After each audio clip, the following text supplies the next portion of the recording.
সকাল 9টার কাছাকাছি হবে। আদি শাওয়ার নিয়ে রুমে ঢুকে ভ্যাবাচাকা খেল। চুল মোছা বাদ দিয়ে সে হা হয়ে তাকিয়ে আছে, কারণ আদিবা তার ড্রেসিং টেবিলের সামনে দাঁড়িয়ে ঠোঁটে লিপস্টিক লাগাচ্ছে। আদিবাকে দেখে আদিত্য থমকে দাঁড়ালো। মনে প্রশ্ন জাগলো, সে কি বাস্তবে আছে নাকি স্বপ্নে? আদিবার তো তার ঘরে আসার কথা না। এসেছে তো এসেছে, আবার সাজগোজ করছে। আদি নিজের চোখকে বিশ্বাস করতে পারছে না। আদিবার এতটা সাহস কি করে হলো? এত সাজগোজ বা করেছে কেন? দুধে আলতা গায়ে লাল টুকটুকে শাড়ি, ঘন পাপড়িতে ঢাকা চোখ, কাজল রেখায় অপরূপ মায়া ছড়াচ্ছে। ভেজা চুল পিঠ জুড়ে ছড়িয়ে আদিবার সৌন্দর্যকে আড়াল করার চেষ্টা করে চলেছে। হাত ভর্তি কাচের চুড়ি রিমঝিমি আওয়াজে সারা ঘরময় আদিবার অস্তিত্বের প্রমাণ দিচ্ছে। তবে কি এটা সত্যি আদি? অবাক নয়নে তাকিয়ে আছে, মুখে কথা নেই। সে আসলে বোঝার চেষ্টা করছে আদিবা কি সত্যি তার ঘরে এসেছে নাকি স্বপ্ন দেখছে। আদিত্যর অবস্থা দেখে ফি করে হেসে উঠল আদিবা। চুলের রিমিঝিমির সাথে সেই হাসির শব্দ অপূর্ব শোনালো। আদিবা লিপস্টিকটা রেখে কাজল হাতে নিয়ে পড়তে পড়তে বলল, এইভাবে তাকিয়ে আছেন কেন? আদিকে নিজেকে সামনে নিয়ে বলে উঠল, তুই হঠাৎ? কথা শেষ করার আগেই আদিবা জবাব দিল, আপনার কাছে এসেছিলাম। আমার কাছে? আদিবা আদির দিকে ঘুরে তাকিয়ে মিষ্টি হাসলো। আমাকে কেমন লাগছে? আদি ভ্রু কোঁচকালো। কেমন লাগছে সেটা পরের বিষয়, হঠাৎ এমন লাগানোর কারণ কি? আদিবা আদির দিকে এগিয়ে এসে একদম মুখোমুখি দাঁড়ালো। আদিবার চোখে মুখে ভয় কিংবা কোনো দ্বিধা নেই। আদিবা কখনো আদির চোখে চোখ রেখে কথা বলেছে বলে আদির মনে পড়ে না। তবে আজ কি করে বলবে? আদির ধারণা বদলে দিয়ে আদিবা বলে উঠল, আসলে কি বলুন তো, আমি তো সাদিয়ার বড় বোন। এখন আমার বিয়ের আগে সাদিয়ার বিয়ে হয়ে গেলে লোকে বলবে আমার কোনো খুঁত আছে, তখন আমার আর বিয়ে হবে না। তাই ভাবছি আপনাদের আগে বিয়েটা করে নিব। আদিবার কথায় প্রচন্ড রেগে গেল আদি। রাগে চোখে তাকিয়ে বলল, এসবের মানে কি? কাকে বিয়ে করবি তুই? আহা, চাপ নিবেন না, আমার বিয়ে নিয়ে আপনাদের ভাবতে হবে না। আমার পাত্র আমি নিজেই জোগাড় করব। গতকাল ম্যাট্রিমনি সাইট থেকে কয়েকজন পাত্র দেখেছি, আজ একজনের সাথে মিট করতে যাচ্ছি।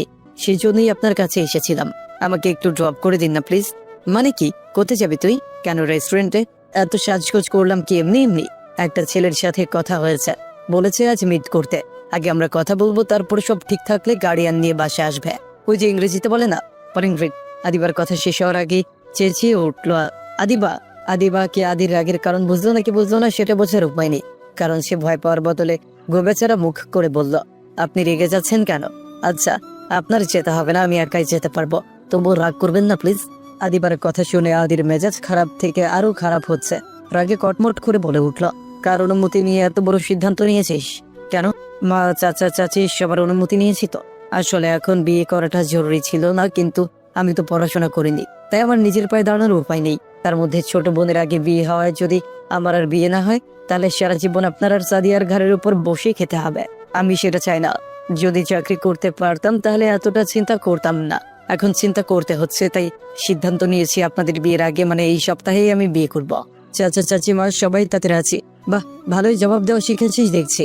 তার মানে তুই পড়াশোনা করিসনি, ই নিয়ে তোর কোনো আফসোস নেই, তাই তো? একদমই না। সবাই তো আপনার মতো শিক্ষিত মেয়ে বিয়ে করতে চায় না। তাছাড়া আমি একেবারেই পড়াশোনা করিনি এমন তো না। মাধ্যমিক পাশ করেছি, তাও ভালো রেজাল্ট করে।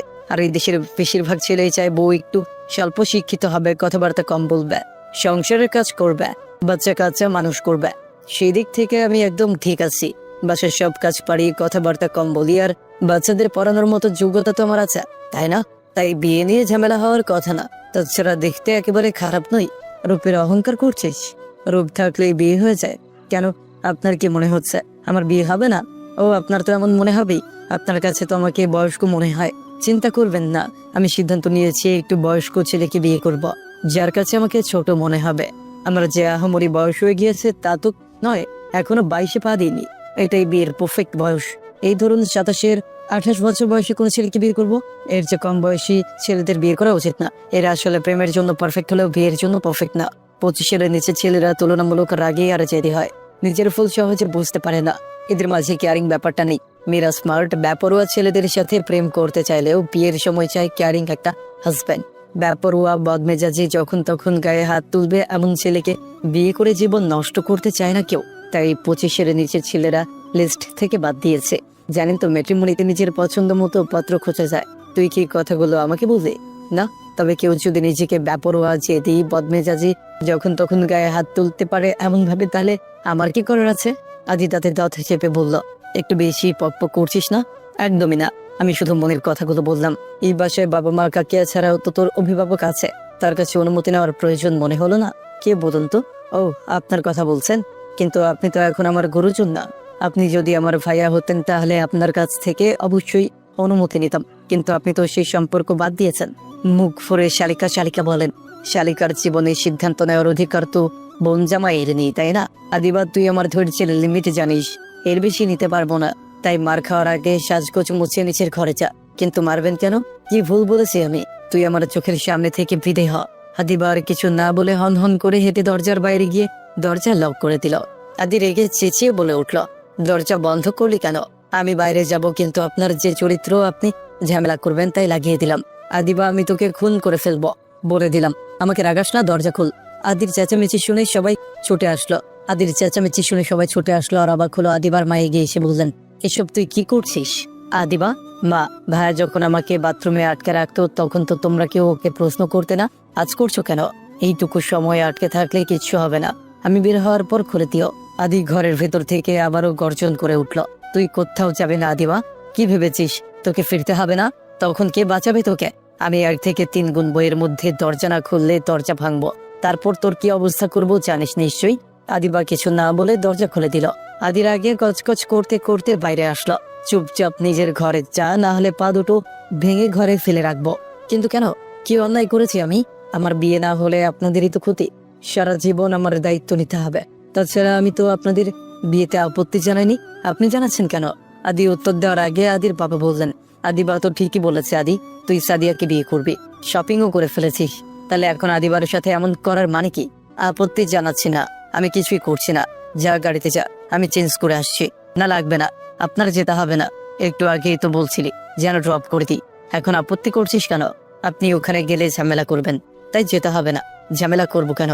নিজেকে এতটা গুরুত্বপূর্ণ ভাবার কোনো কারণ নেই। তোর প্রতি আমার কোনো রকম অ্যাট্রাকশন নেই, তাই তোর বিয়েতে আমার আপত্তি নেই। আলহামদুলিল্লাহ, তবে প্রমিস করুন যাই ঘটে যাক আপনি কোনো সিনক্রেট করবেন না। করবো না, কথা দিলাম। ঠিক আছে, আসুন তাহলে, আমি যাচ্ছি। দুদিনের মেয়ে, আমাকে কথা শোনাস, শর্ত দিস। আজ তো আমি তোকে দেখে নিব। আদিবা গাড়িতে যেতে যেতেই আদিত্য আসলো। আদি ড্রাইভ করবে তাই সামনে বসেছে। আদিবা গিয়ে পেছনে বসতেই আদি চেঁচিয়ে উঠল, আমি কি তোর ড্রাইভার? পেছনে কি, সামনে আয়। আদিবা কথা না বাড়িয়ে এসে বসলো। আদিবার মন আজ বেশ ফুরফুরে, মুখ থেকে যেন হাসি সরছেই না। তবে আদির মেজাজ যথেষ্ট খারাপ হয়েছে। মুখ কালো করে ড্রাইভ করছে মাঝে মাঝে, আর চোখে আদিবাকে দেখছে। আদিবা হঠাৎ বলে উঠল, আমাকে কি খুব সুন্দর লাগছে? আদিত্য রাগে চোখে তাকালো। সব সময় রেগে থাকেন কেন? ড্রাইভ বাদ দিয়ে বারবার আমার দিকে তাকাচ্ছেন, তাই তো বললাম তুই দেখতে খুবই জঘন্য, বুঝেছিস? আমি তোকে দেখছি না, এমনি তাকিয়েছিলাম। ও তাই নাকি?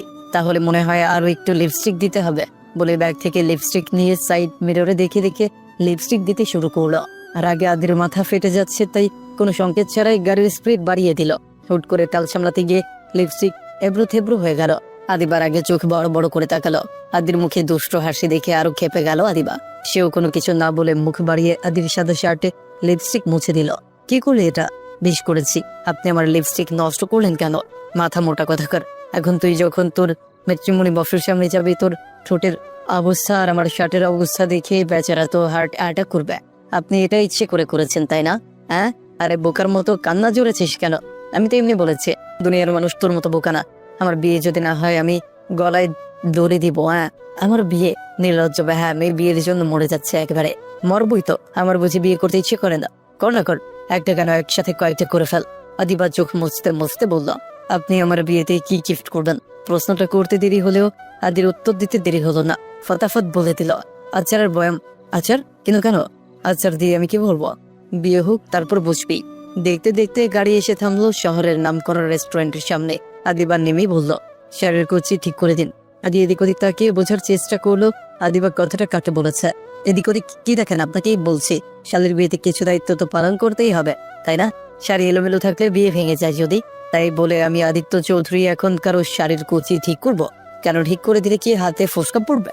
তাড়াতাড়ি ঠিক করুন, না হলে কান্না জুড়বো কিন্তু। আজব তো। থাম দিচ্ছি। তাও এরকম অদ্ভুত আওয়াজ করিস না, চোখ দিয়ে পানি বের হয় না, এটা কেমন কান্না খোদা জানে। বেশি কথা না বলে কোচ ঠিক করুন। আদি বাধ্য হয়ে নিচে বসলো। হচ্ছে না, সুন্দর করে করুন না। তবে রে, দাঁড়া। আদি উঠে দাঁড়াতেই আদিবাদ দৌড় দিল, আরে ইডিয়েট, আসতে যা। যে ছেলে দেখা করতে এসেছে তোকে এই অবস্থায় দেখলে তো ভাববে মেয়ের সাথে নয়, ঘোড়ার সাথে মেট করতে এসেছে। চুপ করবেন আপনি। পাত্রপক্ষে নিজে এমন বললে পাত্রপক্ষ কখনো মেয়ে পছন্দ করবে? আদিবাদী কথা বলতে বলতে একটা ছেলে এগিয়ে এসে বলল, আদিবা তাই না? আদিবা তাকিয়ে বলল, মিস্টার শ্যাম তাই না? হ্যাঁ আসুন, আমি টেবিল বুক করে রেখেছি, আপনি জান আসে। ছেলেটির সামনে সামনে হাঁটছে, আদিবা আদির পেছন পেছন। আদিবা ফিস ফিস করে আবারও আদিকে সাবধান করলো যেন উল্টো পাল্টা কিছু না বলে। টেবিলে আদি আর শান সামনাসামনি বসেছে, আর আদিবার পাশের সিটে। ওনাকে তো ঠিক চিনলাম না। আদি হাত বাড়িয়ে বলল, নাম শুনেই নিশ্চয়ই বুঝেছেন ওর কাছের কেউ। শান হাত বাড়িয়ে হ্যান্ডশেক করলো। আদিবা আদির হাত টেনে ছাড়িয়ে নিয়ে বলল, উফ, এত ঘুরিয়ে বলতে হয় কেন? উনি আমার বড় চাচার ছেলে। ও আচ্ছা, এবার বলুন আপনার কি জানার আছে? আরে তেমন কিছু না, কি আবার জানার থাকবে? আদিবার আগে আদি উত্তর দিল, অনেক কিছু জানার আছে। যেমন আদিবার মাথায় গোবর ছাড়া কিছু নেই, ও ভালো করে পারে না, অতএব ওকে বিয়ে করলে আপনার বাচ্চারা মূর্খ হবে। দ্বিতীয়, ও রান্না করতে পারে ঠিকই, কিন্তু মুখে দেওয়া যায় না। তৃতীয়, ও দেখতে একেবারেই ভালো না, এখানে আসার আগে 3 ঘন্টা ধরে মেকআপ করেছে। চতুর্থ, ও সারাদিন এত ঝগড়া করে যে মহল্লার সব কা করে গিয়েছে। আদির কথায় আদিবার শাওন দুজনেই অবাক হয়ে আদির দিকে তাকালো। আদিবা ব্যাপারটা হালকা করার জন্য হাসির অভিনয় করতে করতে বলল, কিছু মনে করবেন না ভাইয়া, আপনার সাথে মজা করছেন। উনি কি আমার দোলাভাই হন যে মজা করব? যাই হোক ভাইয়া, এই বিয়ে হচ্ছে না, আপনাকে আমার পছন্দ হয়নি।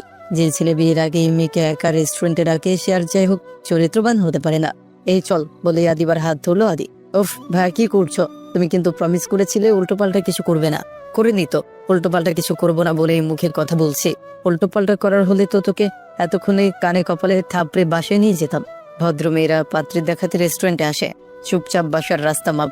দেরি করা তো দূর, পেছন ঘুরে তাকালে এমন মারবো নিজের নাম ভুলে যাবি। আর তুই তাকে কি দেখছিস? বের হয়ে এখান থেকে।